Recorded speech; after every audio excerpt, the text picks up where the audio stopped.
Hello each and everyone, welcome to this channel Wealth Creation in a Stock Market।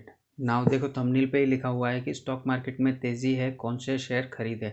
Stock market बहुत ज़्यादा भाग चुका है, ठीक है। बजट के बाद तो उससे भी ज़्यादा भागा है, ठीक है।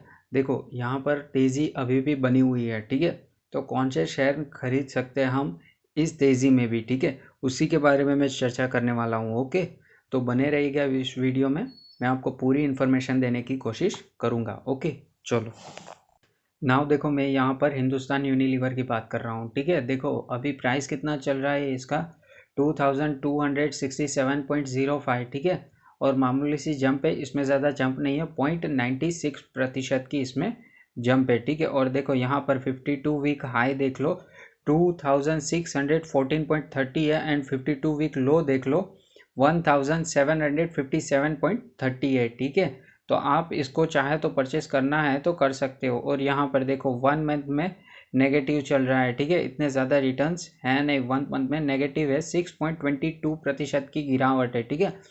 HUL को आप बोलो तो एक FMCG का दिग्गज है, ठीक है। इसमें रिटर्न्स बनते हैं, ओके, और डिसेंट रिटर्न्स देता है ये, ठीक है। देखो 1 ईयर की अभी बात कर ले तो 1 ईयर में भी बहुत ज़्यादा रिटर्न्स नहीं है इसके, ठीक है। 5.30% के रिटर्न्स है। देखो यहाँ पर 1 ईयर में इसने बहुत ज़्यादा रिटर्न्स नहीं दिया है, ठीक है। यहाँ पे उसने कंसोलिडेट किया है, इसका मतलब ये नहीं हुआ कि शेयर खराब हो जाता है, ठीक है। कोई भी कंपनी होती है, ठीक है, कभी ना कभी उसमें कंसोलिडेट होता ही है, ठीक है। तो 1 ईयर्स में अगर रिटर्न्स नहीं दिए तो वो खराब हो जाती है, ऐसा नहीं है, ठीक है। देखो 5 ईयर्स के रिटर्न्स आप देख लो, डिसेंट रिटर्न्स है, ठीक है। इसके 5 ईयर्स के रिटर्न्स मैं दिखा देता हूँ, एक सेकंड।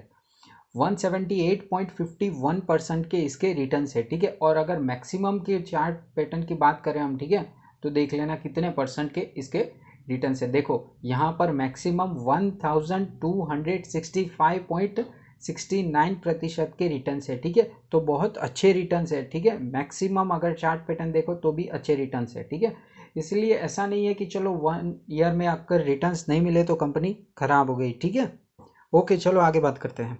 नाउ देखो एक अनदर शेयर है, ठीक है, ब्रिटानिया इंडस्ट्रीज, ये शेयर है, ठीक है। ओके देखो यहाँ पर प्राइस कितना चल रहा है इसका 3541.50, और इसमें गिरावट है 1.08% की, ठीक है।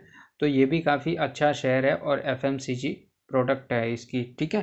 देखो यहाँ पर 52 वीक हाई कितना है 4010 रुपीज़, ठीक है। और यहाँ पर 52 वीक लो आप देख लो 2100 रुपीज़ इसका 52 वीक लो है, ठीक है। नाउ देखो इसके 1 मंथ्स में कितने रिटर्न है, एक सेकंड में दिखा देता हूँ आपको, ठीक है। देखो 0.1% के रिटर्न है, ठीक है। आप बोल सकते हो कि ये फ्लैट चल रहा है, ठीक है। 6 मंथ्स में तो नेगेटिव रिटर्न है, ठीक है। ईयर टिल देख लो तो भी नेगेटिव रिटर्न ही है, ठीक है। देखो दिखा देता हूँ, हाँ 0.7% के रिटर्न है, ठीक है। नेगेटिव रिटर्न ही है। 1 ईयर की बात करो तो थोड़ा सा पॉजिटिव ये चल रहा है, ठीक है। इसके 1 ईयर्स के रिटर्न से 8.9% के रिटर्न है, ठीक है। 5 ईयर्स की बात कर लो तो यहाँ पे देखो अच्छे रिटर्न्स आपको दिखाई देंगे, 175.1% के रिटर्न्स है, ठीक है। 5 ईयर्स में अच्छे रिटर्न्स है इसके, ठीक है।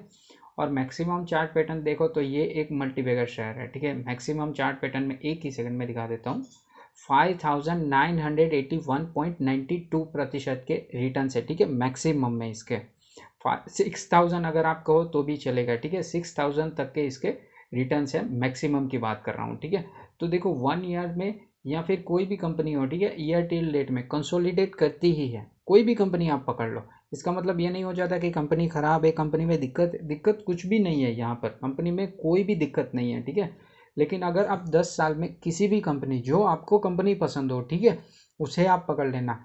कई बार 1 ईयर 2 ईयर तो कंपनियां कंसोलिडेट कर देती है, ठीक है। तो ये एक नॉर्मल है, इसका मतलब ये नहीं हो गया कि कंपनी खराब हो गई। और शेयर मार्केट में अगर आपको रहना है तो आपको लॉन्ग टर्म का सोचना पड़ेगा, ठीक है। अगर आप कहोगे कि 1 ईयर्स में मुझे इतने अच्छे रिटर्न्स मिल जाए तो पॉसिबल नहीं है। हाँ कभी कभार मिल जाते हैं लेकिन हर बार नहीं होता ये, ठीक है। नाउ देखो अनदर शेयर है, ठीक है, रिलायंस इंडस्ट्रीज है, ठीक है, लिमिटेड। और कितना प्राइस है इसका देखो 1924.30, ठीक है। और यहाँ पर देखो 52 वीक हाई और लो कितना है, 52 वीक हाई है 2369.35 एंड 52 वीक लो है 867.40, ठीक है, ठीक है। हम 1 मंथ के रिटर्न इसके देख लेते हैं, ठीक है, एक सेकेंड। 1 मंथ्स में देखो थोड़ा सा ही पॉजिटिव है, बहुत ज़्यादा पॉजिटिव भी नहीं है, ठीक है। 0.53% के ना के बराबर ये पॉजिटिव है, ठीक है। 6 मंथ में डाउन है इसके रिटर्न्स है। ईयर टिल डेट में भी देखो कितना डाउन है, ये 3.2% डाउन है, ठीक है। 1 ईयर में देखो कितना अप है, ये 1 ईयर्स में अच्छे रिटर्न्स है, ठीक है। 33.26% के रिटर्न्स है। इसके 5 ईयर्स के रिटर्न्स देख लो कितने हैं यहाँ पर। 5 ईयर्स के अभी रिटर्न्स है 329.38% के इसके रिटर्न्स है, ठीक है। और मैक्सिमम देख लो तो मैक्सिमम बहुत ही बढ़िया और मल्टी बैगर रिटर्न्स इसके हैं, ठीक है। तकरीबन 3530.07% के इसके रिटर्न्स है, ठीक है। मैक्सिमम में मल्टी बैगर रिटर्न्स है इसके, ठीक है। देख, और रिलायंस में जो प्रॉब्लम्स है ना, ठीक है, वो टेम्पररी प्रॉब्लम्स है, ठीक है। देखो अभी जो फ्यूचर रिटेल वाली डील में जो इश्यू हो रहा है, ठीक है, जिसमें अमेजोन बीच में आ गया है, अभी हाई कोर्ट में केस चल रहा है, ठीक है। हाई कोर्ट ने रिलायंस और फ्यूचर डील जो है, ठीक है, उसको होल्ड पे रखने के लिए बोल दिया है, ठीक है। तो ये सारी प्रॉब्लम्स कंपनीज में चलती रहती है, ठीक है। देखो रिलायंस एक बहुत बड़ी कंपनी है, ठीक है। इन केस ये फ्यूचर रिटेल वाली डील नहीं भी होती है, ठीक है, इन केस बोल रहा हूँ, ठीक है मैं तो रिलायंस कंसोलिडेशन फेज में चला जाएगा, ठीक है। उससे ज़्यादा बहुत बड़ा फर्क नहीं पड़ेगा, बट हाँ फ्यूचर रिटेल है वो शायद बर्बाद हो जाएगा, ठीक है। फ्यूचर रिटेल बर्बाद होगा, रिलायंस थोड़ा एक कंसोलिडेशन फेज में जाएगा, अटक जाएगा, ठीक है। उससे ज़्यादा रिलायंस में कुछ होगा नहीं, ओके। और रिलायंस का जो जियो है वो 5G लॉन्च करने वाला है, ठीक है, इसी साल, यानी कि 2021 में वो 5G लॉन्च करने वाला है, ठीक है। एग्जैक्ट डेट नहीं पता है, बट इस ईयर में ये हो जाएगा, ठीक है। 5G लॉन्च हो जाएगा जियो के अंदर, ठीक है। देखो रिलायंस जो है ना, अगर आपका लॉन्ग टर्म का नज़रिया है ना, तो बहुत ही बड़ा मल्टीबैगर शेयर है ये, ठीक है। तो आप इसे परचेस कर सकते हो, बट हाँ ये शायद 1 साल या फिर उससे ज़्यादा कंसोलिडेशन फेज में रह सकता है, ठीक है। अगर आप शॉर्ट टर्म जा रहे हो, ठीक है, आपका नज़रिया 1-2 साल का है, तो रिलायंस आपके लिए उतना फेवरेबल नहीं रहेगा। बट आपका लॉन्ग टर्म का नज़रिया है, ठीक है, 5 साल है, 10 साल है, 15 साल है, तो रिलायंस एक मल्टीबैगर शेयर है, ठीक है। तो ये जो प्रॉब्लम्स होती है ना किसी भी कंपनी में, आप किसी भी कंपनी का पास्ट देख लेना, ठीक है, 10 साल का, ठीक है, उसमें कभी ना कभी कहीं ना कहीं दिक्कत तो आई है, ठीक है। और कोई भी शेयर हो, ठीक है, अगर 10 साल का परफॉर्मेंस देखोगे तो कहीं ना कहीं पे वो भी कंसोलिडेट करता ही है, ठीक है, 1-2 साल। तो ये टेम्पररी प्रॉब्लम्स होते हैं, ठीक है, परमानेंट प्रॉब्लम्स नहीं है, ये टेम्पररी है। तो आप ये जो टेम्पररी प्रॉब्लम्स आते हैं उसका फ़ायदा उठा के वो शेयर आप बाय कर सकते हो, ठीक है। और रिलायंस में मैं भी SIP करता हूँ, ठीक है, बहुत लॉन्ग टर्म से मैं SIP करते आ रहा हूँ, ठीक है।